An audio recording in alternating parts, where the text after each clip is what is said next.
Welcome to Mahodaya media. Bharat మొత్తం కూడా కళ్ళు కాయలు కాచేలాగా ఎదురు చూసినటువంటి ఆ తరుణం రానే వచ్చింది. పహల్గాంలో జరిగినటువంటి ఉగ్రదాడిపై ఎప్పుడు ప్రతీకార చర్య ఉంటుందా అని చెప్పి ప్రతీకారంతో రగిలిపోయిన ప్రతి ఒక్క భారతీయ పౌరుడికి ఆ ఆస్కారం కల్పిస్తూ భారత ప్రభుత్వం నేటి తెల్లవారుజామున 1:44 పాకిస్తాన్ భూభాగంలో ఉన్నటువంటి కొన్ని టెర్రరిస్ట్ స్థావరాలను at the same time POK Pak ఆక్రమిత కాశ్మీర్ లో ఉన్నటువంటి ఉగ్రవాద స్థావరాలను మొత్తం 9 స్థావరాలను లెక్కగట్టి మట్టుబెట్టింది. ఈ దాడుల్లో మొత్తం 70 మంది ఉగ్రవాదులు హతమైనట్టుగా భారత ప్రభుత్వం అయితే కొన్ని వివరాలను అయితే తెలియజేసింది. మరోపక్క పాకిస్తాన్ ప్రభుత్వం ఈ ప్రతీకార చర్యపై తప్పకుండా ప్రతీకార చర్య ఉంటుందని చెప్పి స్పష్టం చేసింది. At the same time Bharat చేసినటువంటి వైమానిక దాడుల్లో అక్కడ ఉన్నటువంటి మామూలు పౌరులు కూడా చాలా మందికి ఇబ్బంది పడ్డారని, చాలా మంది చనిపోయారని చెప్పి వాళ్ళైతే చెప్పుకొస్తున్నారు.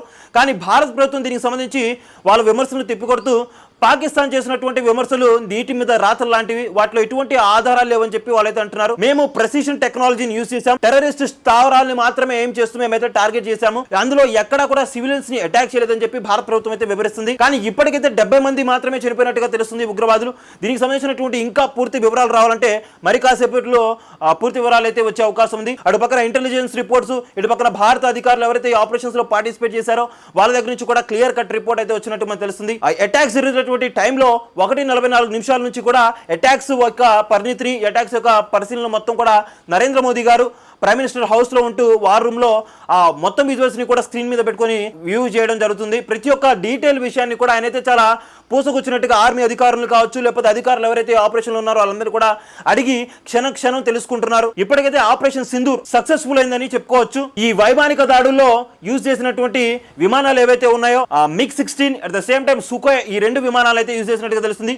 కొంతమంది ఏం చెప్తున్నారంటే పాకిస్తాన్ భూభాగంలోకి వెళ్లకుండానే భారత్ భూభాగంలో ఉండి మనం అటాక్ చేసామని చెప్పి అంటున్నారు. కానీ కొంతమంది ఏం చెప్తున్నారంటే పాక్ భూభాగంలో కూడా వెళ్ళి ఒక 30 కిలోమీటర్ల మేర చొచ్చుబడి అక్కడైతే దీర్ఘకాలికంగా ఉన్నటువంటి టెర్రరిస్ట్ క్యాంపుల్ని లక్ష్యాలుగా చేసుకొని వీళ్ళైతే టార్గెట్ చేసి మట్టుపెట్టినట్టుగా తెలియజేస్తుంది.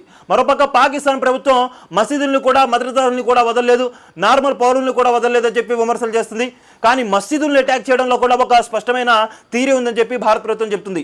మసీదుల్ని, మద్రసాలని ఒక ట్రైనింగ్ సెంటర్లుగా చేసుకొని, ఉగ్రవాద టెర్రరిస్ట్ క్యాంపులుగా చేసుకొని, సివిలియన్స్ని ఒక సేఫ్ గార్డ్గా, సివిలియన్స్ ఉన్న ప్రాంతంలోనే వీళ్ళ టెర్రరిస్ట్ స్థావరాలు పెట్టుకొని రేపొద్దున భారత్ లాంటి ఒక దేశంతో ఏదైనా యుద్ధం జరిగితే ఆ నెపాన్ని వీళ్ళపై నెట్టాలని చెప్పి చూస్తున్నారు. మసీదులపై దాడి చేయడానికి కూడా ప్రధాన కారణం అదే. అక్కడ మసీదుల్లో వాళ్ళు అందరూ కూడా ఆశ్రయం పొందున్నారని చెప్పి కూడా భారత ప్రభుత్వం అయితే చెప్తుంది, భారత ప్రభుత్వ అధికారులు అయితే చెప్తున్నారు. దీనికి సంబంధించి అసలు భారత్ వాళ్ళ భూభాగంలోకి వెళ్ళి అటాక్ చేసిందా, లేకపోతే మన భూభాగంలోనే ఉంటూ ఎయిర్ స్ట్రైక్ చేసిందా అన్నది ఇంకా తెలియాల్సింది.